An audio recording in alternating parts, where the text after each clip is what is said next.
There are loves that are not love. They are a trap. It all starts like a perfect fairy tale, as if someone had written the story just for you. Everything fits, everything flows, everything seems too good to be true.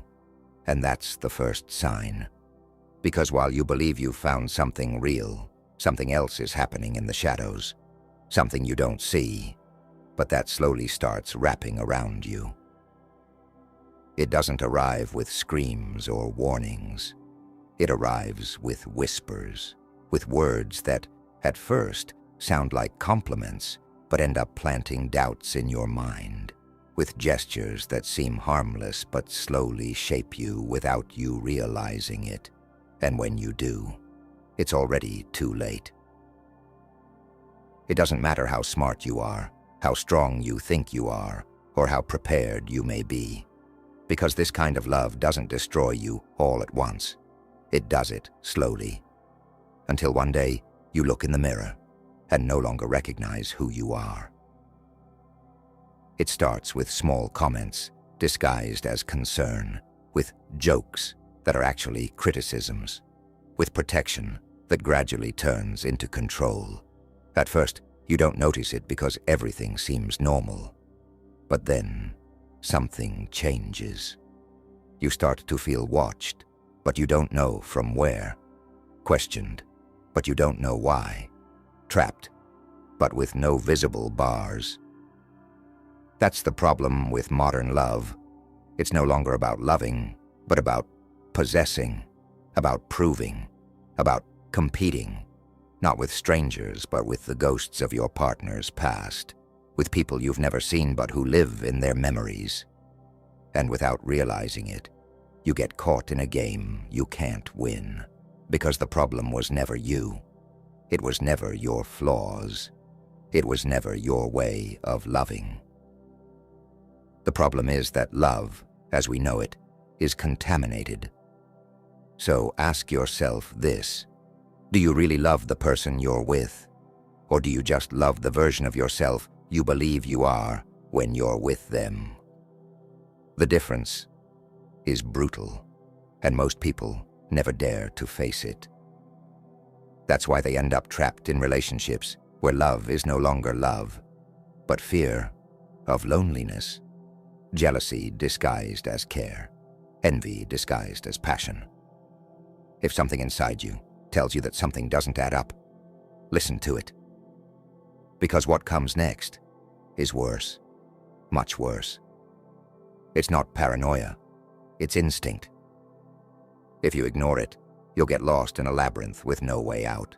Here's the truth no one tells you. Most people don't know how to love. Not because they don't want to, but because they never learned. Because the love they know isn't love. It's a power game, a constant struggle for control, where the one who feels the least is the one who wins. And if you fall into that game, you will lose more than just a relationship. You will lose parts of yourself that you will never get back. It doesn't happen overnight. It doesn't arrive with screams or violence. It doesn't come with obvious threats. It comes with small signs that seem insignificant. A doubtful glance when you talk about someone, a casual comment about how you dress, a joke disguised as mockery that you let slide because it's not a big deal. And just like that, little by little, the line between love and manipulation starts to blur. By the time you realize it, it's too late. You don't just doubt your relationship, you doubt yourself. You used to be secure, confident, knowing exactly what you wanted. Now, every decision passes through an invisible filter. Will it bother them? Am I overreacting? Is it my fault? And this is where many fall. They confuse anxiety with intensity, control with care, fear with love. But real love doesn't feel like this. Real love gives you peace, not unanswered questions. Real love makes you free, not a prisoner of uncertainty. The problem isn't just the wrong partner. It's the world that has sold us a lie. They taught us that love hurts, that jealousy is proof of love, that passion has to be a hurricane. But there's nothing romantic about living in fear of losing someone. There's nothing special about measuring every word to avoid triggering an emotional explosion. There's nothing beautiful about feeling like a replaceable piece in a game you never asked to play. The world doesn't want you to see it. Because the day you do, you will stop being easy to manipulate. You will stop accepting emotional scraps. You will stop believing that you deserve half-hearted love. And when you start demanding something real, most people will disappear. Because many people don't want to love. They want someone to dominate. They're not looking for a partner. They're looking for an extension of their ego. So now you have to ask yourself a question. Do you want to keep playing this game? Or are you ready to leave? Because there are two types of people in this world. Those who wake up, and those who remain asleep, believing that love is synonymous with suffering.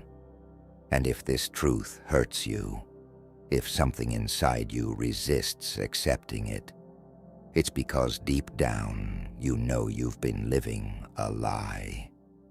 But here comes the hardest part. No one is coming to save you. There won't be a magical moment where everything clicks and makes sense. There's only one decision to make. Keep losing yourself in someone else, or start finding yourself.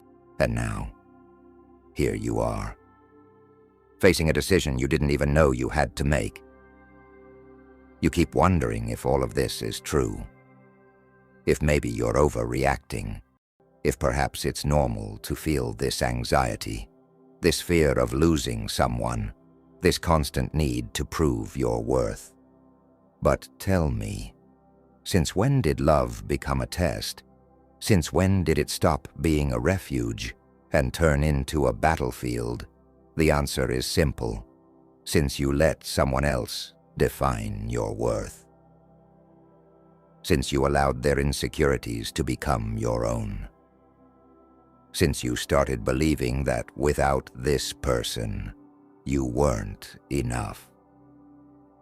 But here's the truth no one tells you. You were already enough before they arrived. And you will still be enough when they leave.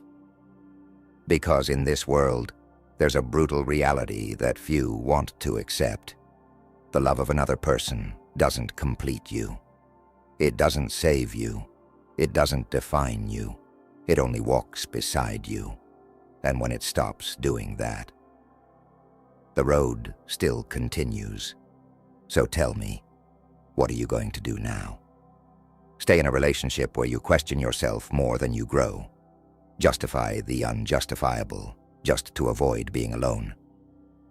Because listen carefully, loneliness is not the enemy. The real enemy is being with someone who makes you feel alone, even when they're right beside you. And if after all this, you're still doubting, try this. Imagine someone you love, a sibling, a friend, someone who matters to you, tells you they're in a relationship like yours, that they feel what you feel. What would you tell them? Would you tell them to endure it? That it's normal to feel this way? Or would you tell them to run? The difference is it's easier to see the truth when you're not the one trapped in it. But now you know. You can't pretend you didn't hear it. You can't close your eyes again. The only thing you can do is decide what to do with this truth. And if you've made it this far, I want you to prove it. Leave a comment. Real love doesn't trap. It sets you free.